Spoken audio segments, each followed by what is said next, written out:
Ọlọ́yọ̀ Studios. Ilé yóò gbọ́dọ̀ jóná. Èmi náà tí mo kọ́ ilé lórúkọ Jésù mi ò kọ́lẹ̀ fún next of kin.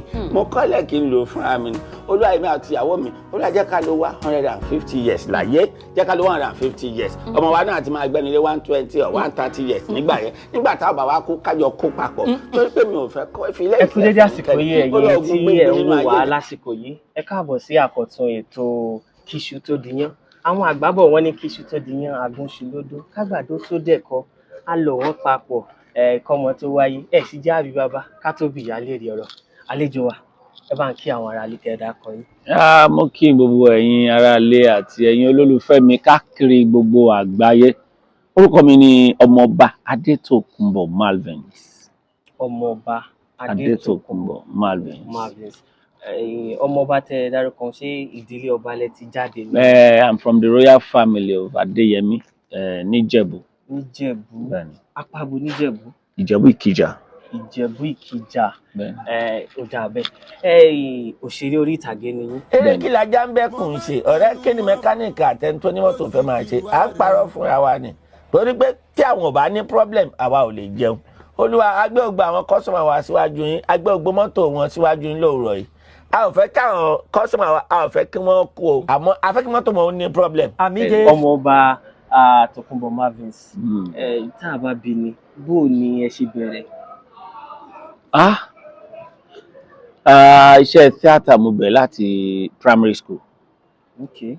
Ni mo ti bẹ̀rẹ̀. Òwu primary school ni mo lọ.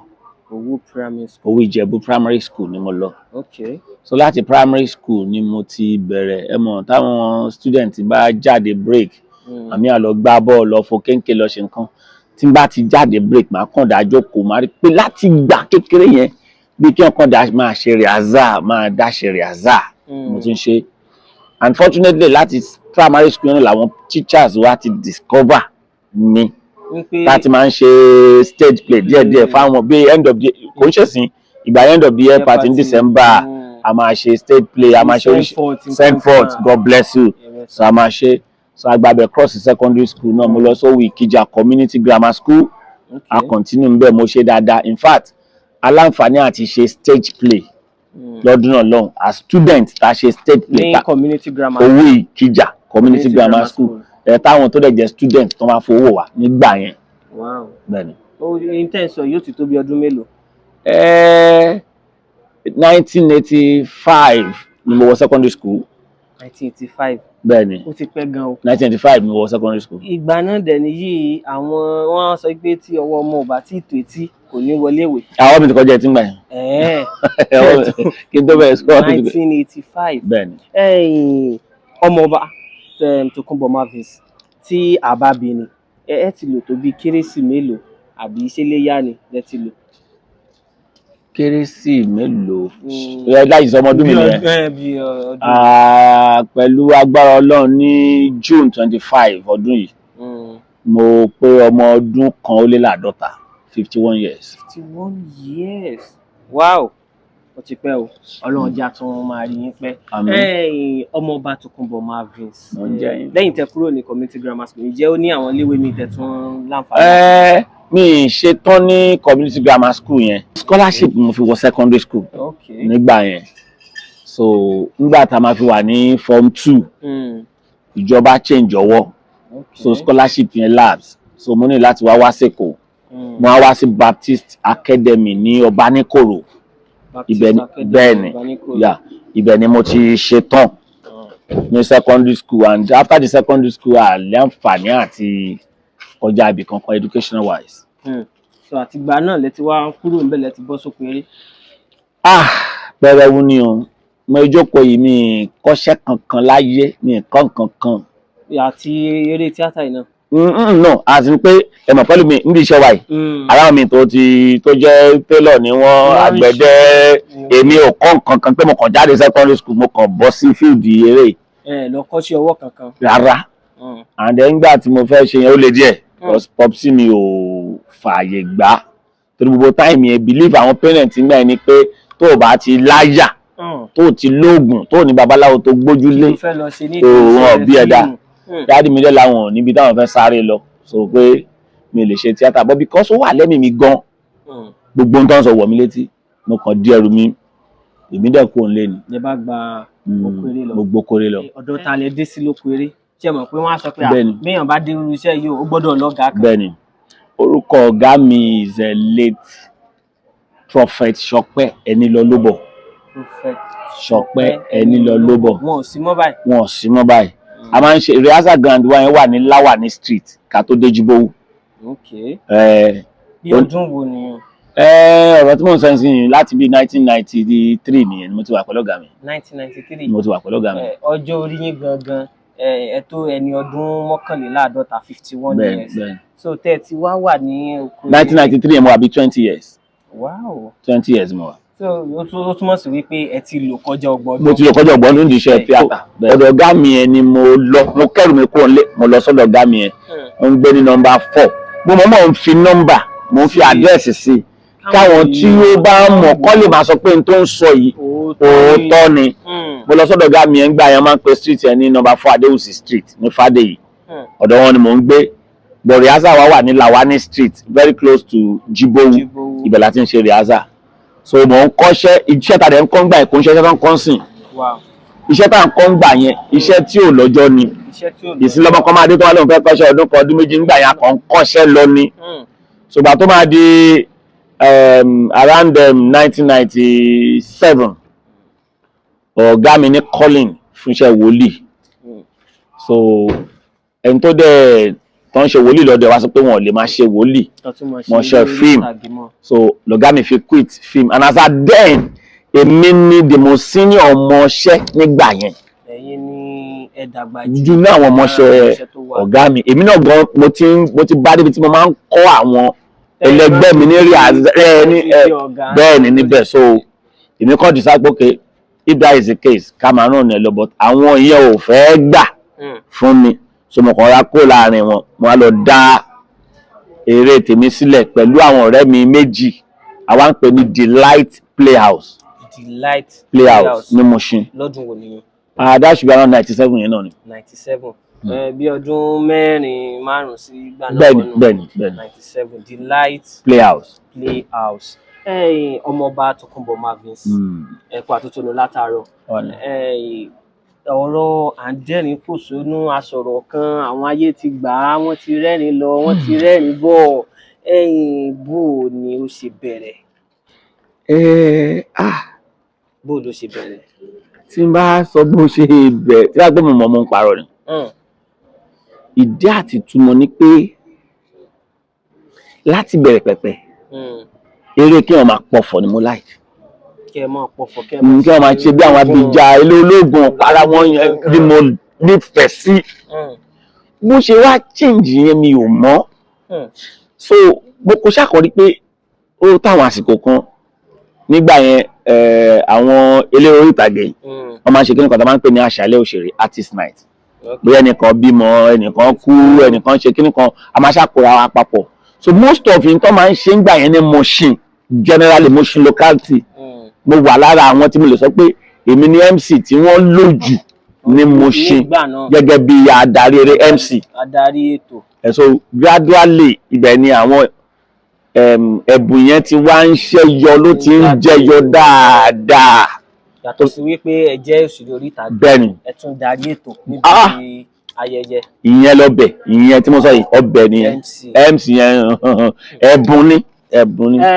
Ọmọọba Tókunbọ̀ Marvins àwọn kan wà tó yẹ pé wọ́n á sọ pé báwọn bá fẹ́ ní inspiration bí nǹkan bá fẹ́ wá àwọn ní láti fa nǹkan kan àwọn ní láti mú nǹkan kan á yọ kámẹ́rà kó bẹ́ẹ̀ wọ́n wọ̀rí kí ni ẹ̀yin máa ń ṣe iṣẹ́ máa ń fa nǹkan ní abẹ́ mọ́ mú nǹkan. látijọ́ tí mo ti délé ayé mi ní ìfà kankan rí. ẹ má parọ́ o àwọn aráalé ò gbọ́ wa o. tí mo ti délé ayé ni both on set ẹ mọ̀ pẹ́lú mi ọ̀run set wọ́n máa fún pẹ́pẹ́ ìfà nǹkan àtòrí set àti ẹ̀yìn set mi ò fà kankan rí láyé. mo máa ń mutí díẹ̀díẹ̀ bẹ́ẹ̀ yàn tí mo jẹ́ gan ó máa ń wù mí kí n ṣe é tán kí n tó mutí.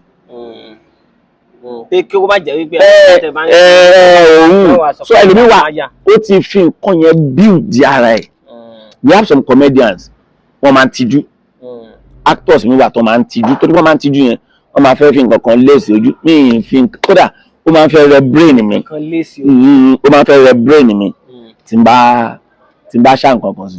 torí àwọn fọ́nrán oríṣiríṣi tá à ń rí èmi kí n lo 180 years kí grandchildren mi kájọ kú papọ̀ kí n fẹ́ jẹ́ kẹ́nìyàn kan ṣe ogún ilé ó jẹ́ nǹkan tó jẹ́ pé bí n bá wò nígbàgbà èmi gangan lára ìmọ̀ bú sẹ́rìn ni. ṣé wàá mọ nǹkan tó ṣẹlẹ̀ níwájú ọlọ́run àti èèyàn nígbà tí fọ́nrán yẹn bẹ̀rẹ̀ sí ní tàn káàkiri lèmi gan ṣe mọ̀ pé mo sọ nǹkan tó jọ bẹ́ẹ̀. nígbà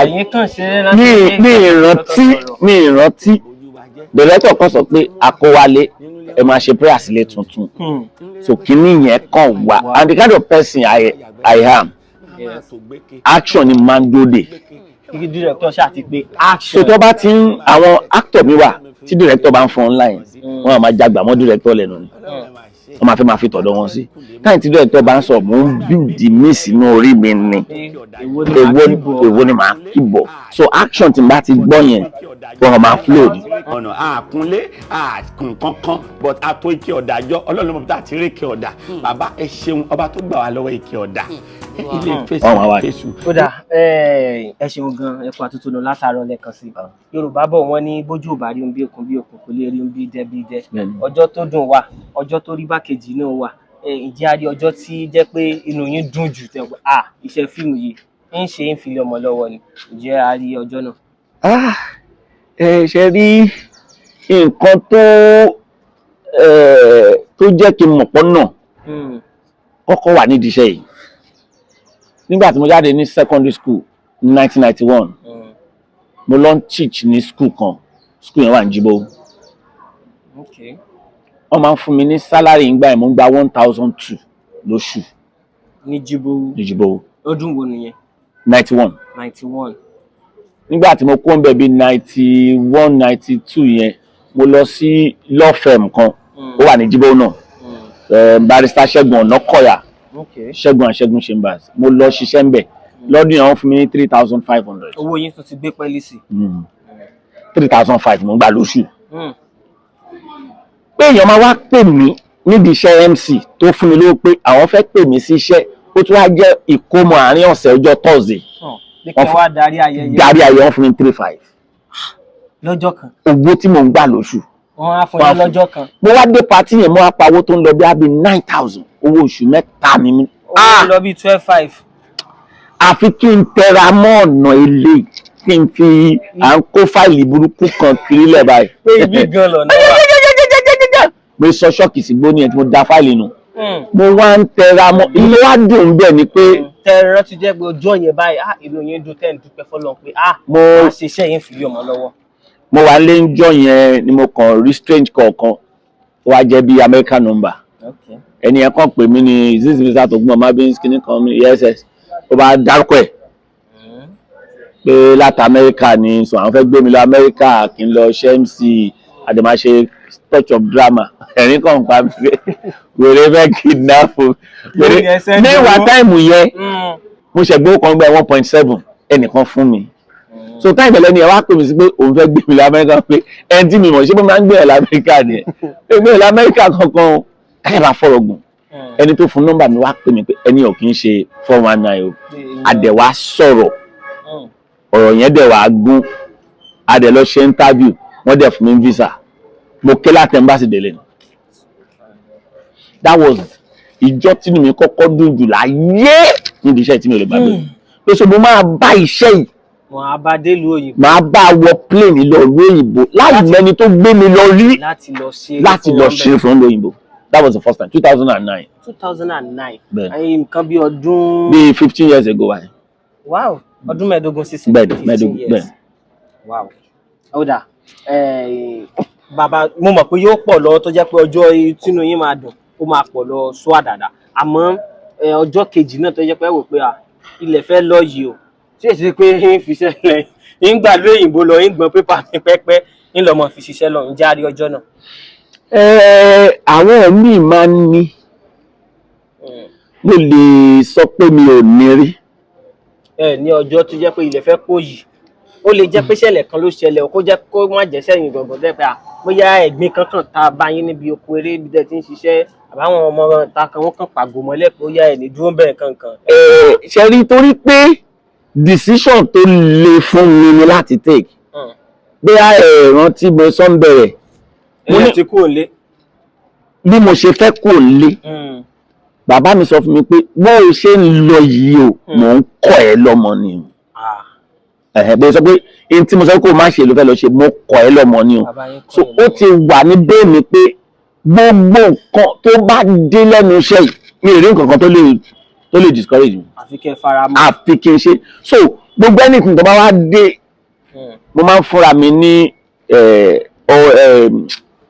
mo ṣáà máa ń fúnra mi ní kíní yẹn pé kí n tẹ̀síwájú so nǹkan kan ò jẹ́ kí mi ì ronú pé mo fẹ́ pa tíátà rí ṣe nǹkan kan mìíràn láyé mi nǹkan challenges pọ̀ ń bẹ o ó pọ̀ gan-an mo ti lọ location 9 days no kọ́bọ̀ rí 9 days kò sówó oúnjẹ kò sówó hotel kò sí nǹkan kan. ṣé wọ́n fún yín létà ni àbí fúngbà yẹn ni wọ́n fún yín? títí dìsín mi ò gbọ́ pa mi ò gbọ́ po mo ti lọ location nígbà yẹn tá máa ń ya àwọn eré tá máa ń ṣe àgbéléwò tó pé àgbénugbówó ló máa ń padà dì tá máa lọ ya eré inú gbó pé gbénugbó náà la máa ti padà wo tí ò ní rí àwọn 13 episode la máa ń pè mọ́ eléré ọlọ́sẹ̀ mẹ́tàlá tá máa lo oṣù méjì mẹ́ta gbé táyì tá a sọ kò sí fóònù tá máa lọ ẹ̀rọ ìbánisọ̀rọ̀ tá máa ṣeré tán mo fẹ́ ṣe sample ni o kí wọ́n parí eré bí Òṣòdì ká máa fẹsẹ̀ nìbọ̀ ní Ṣàngó ẹ wá kólu ẹ kó costume sábíà onítíátà nígbà yẹn ẹ máa lùlù ẹ máa rìn ẹ sọ̀rọ̀ ẹ máa rìn kì í ṣe exercise ya ní àti bá ìgbésí ayé wa lóko yẹn débi pé kò sówó lọ anybody mọ́ àti wá ṣe tán nígbà tí mo sọ kò sí fóònù tàbí sọ pé kẹ́nìkan bá wa send owó so you are on your own ọjọ́ ló wà bẹ́yẹn pàdé gbọ́dọ̀ délé àṣà ní kú sóko. challenges nìyẹn náà. ó pọ̀ ṣùgbọ́n bóyá pọ̀ tó yẹn. ẹ jẹ́ kó dé yín mọ́lẹ̀. kò tiẹ̀ kò ní ìtumọ̀ kankan sí mi tí màá fi rò pé pé ìṣẹ̀lẹ̀ ìwọ̀n ìṣẹ̀lẹ̀ sí mi. ẹ tẹ̀síwájú nípa ẹ̀. ọmọọba Tókunbọ̀ Marvins ni a ti ń gbọ́ wọn láti àtàtàrọ̀ àwọn ọ̀rọ̀ kan ìkejì tán ti ń bá wa sọ kíṣu tó diyán agunṣu lódò kágbàdo tó dẹ̀kọ àlọ́ wọn papọ̀ gẹ́gẹ́ bí mo ṣe sọ tẹ́lẹ̀ kọ́mọ tó wáyé ẹ̀jẹ̀ àbí bàbá ká tó bìyà. ẹ bá ń gba àwọn tí wọ́n ṣẹ̀ṣẹ̀ ń dìde lẹ̀bọ̀ ẹ bá ń gbà wọ́n ní ọ̀rọ̀ ìyànjú ìkíní bí ẹyọ̀kan àbí méjì àwọn tó bá fẹ́ ṣe irú iṣẹ́ àbí tó jẹ́ wípé wọ́n ní irun ṣe. kíṣu tó dìyàn agunṣu lódò kágbàdo tó dẹ̀kọ lílọ pọ̀ ń bẹ o lílọ tààrà in tí mò ń gbìyànjú àti sọ ni pé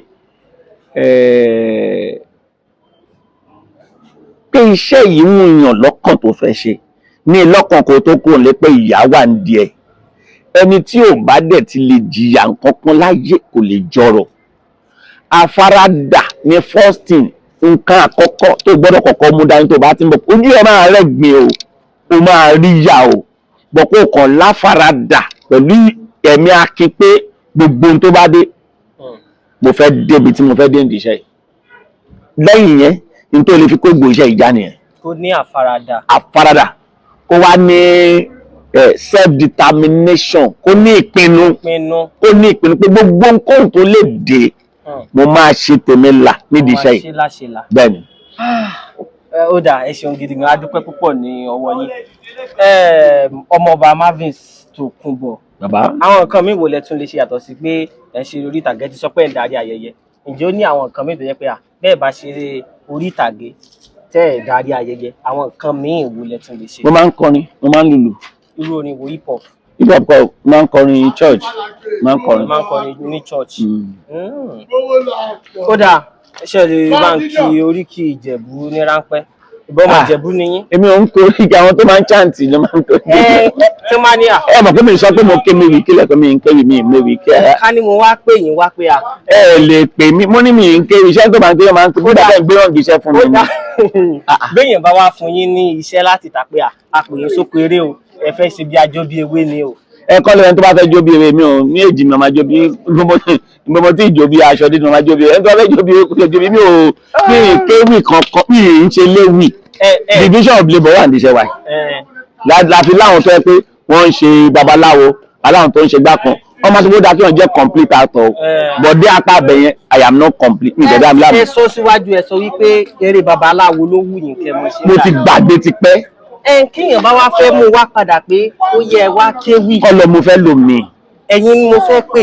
ẹ lọ pẹ̀lú iṣẹ́ yìí wọ̀ fún mi ṣé àpérò ọ̀rọ̀ film making náà negotiation ni first thing tó máa kọ́ ṣe ni pé ẹ̀lú àmánìdí ìjọba kí ni mo fẹ́ ṣe how many sin tí a bá sọ pé mo fẹ́ lè fi babaláwo lọ́pọ̀ àwọn tó ń ṣe babaláwo palápin ní pàbíjà pàjíbìkẹ́ pé olóhùn yọ. wọ́n fẹ́ lóyìn fún ewì yín sì manage yín ó yẹ ké bákan ẹ ké ná. ọlọ́mọdé arógun ké àwọn tó ń ké ló mọ̀ ń tán rí tó ń ké mi wọ́n tó ń pa wọ́n ní ké tó ń ké mi ò kéwì mi ìfẹ́ kéwì kankan ni ọmọ pẹ́ bùn ni ẹ̀bùn ni ráwọn ajóbìnrin yẹn ni.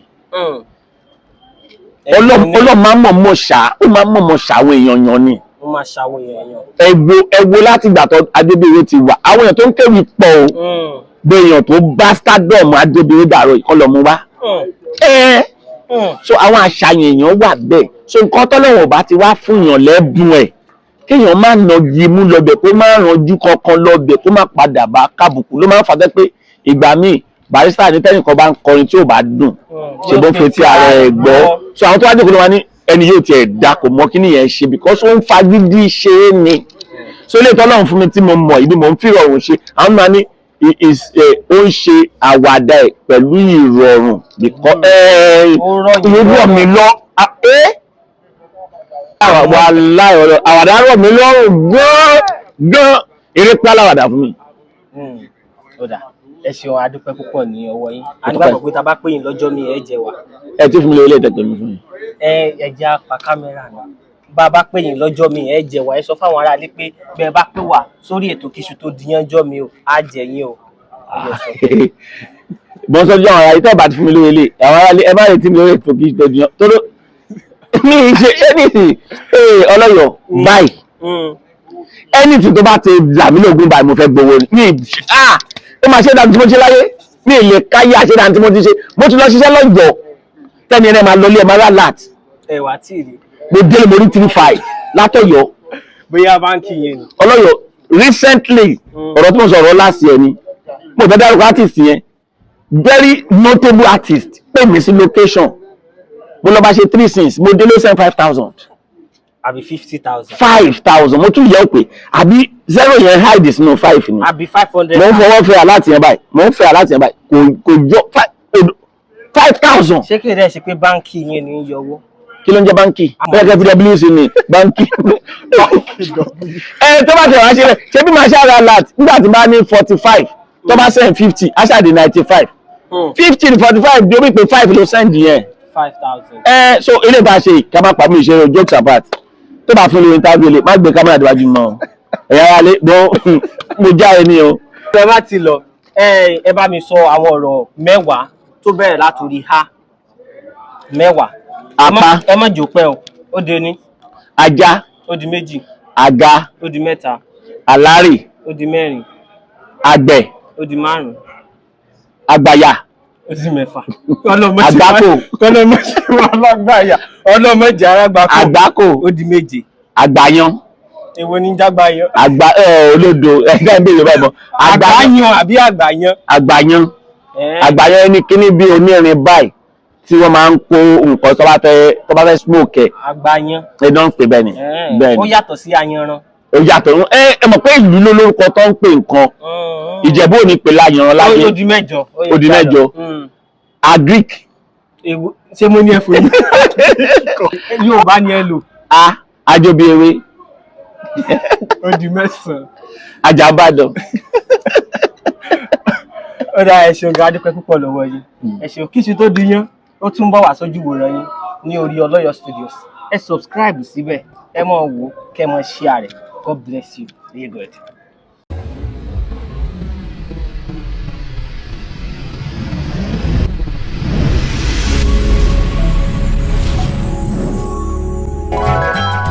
Kíṣù tó Diyán àgùṣù lọ́dọ̀.